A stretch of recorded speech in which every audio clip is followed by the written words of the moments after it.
Dear viewers, ہماری series چل رہی ہے فنڈامنٹل رائٹس کے حوالے سے، اور آج ہم بات کریں گے آرٹیکل 10 اور 10A of the constitution of Pakistan کی۔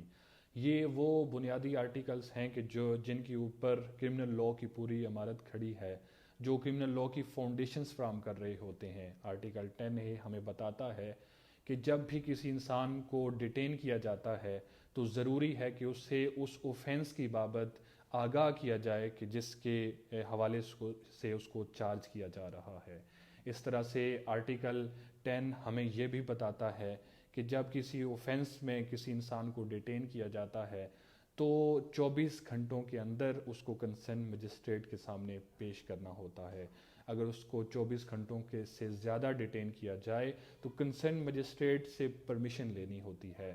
اور اس آرٹیکل کے اندر ہمیں ایک اور چیز جو ملتی ہے وہ یہ ہے کہ پریونٹیو ڈیٹینشن کا جو کانسیپٹ ہے اس کو یہ آرٹیکل نل اینڈ وائڈ قرار دیتا ہے، اس حد تک جب تک کوئی اسپیشل لاء موجود نہ ہو۔ یعنی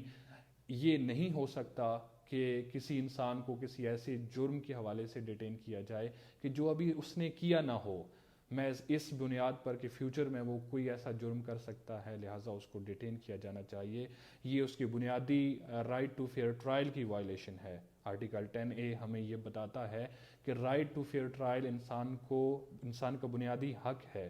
جب انسان کسی اوفینس کے اندر ایکیوزڈ ہوتا ہے تو اس ایکیوزیشن سے لے کر جب تک وہ اس اوفینس سے بری و ذمہ نہیں ہوتا، اس دوران جتنا بھی ٹرائل اس کا چلتا ہے، اس کا یہ بنیادی رائٹ ہے کہ اس کو فیئر ٹرائل میسر آئے۔ فیئر ٹرائل کا مطلب یہ ہے کہ اس کو رائٹ ٹو ڈیفینس حاصل ہے، اس کو رائٹ ٹو کونسل حاصل ہے کہ وہ اپنے وکیل تک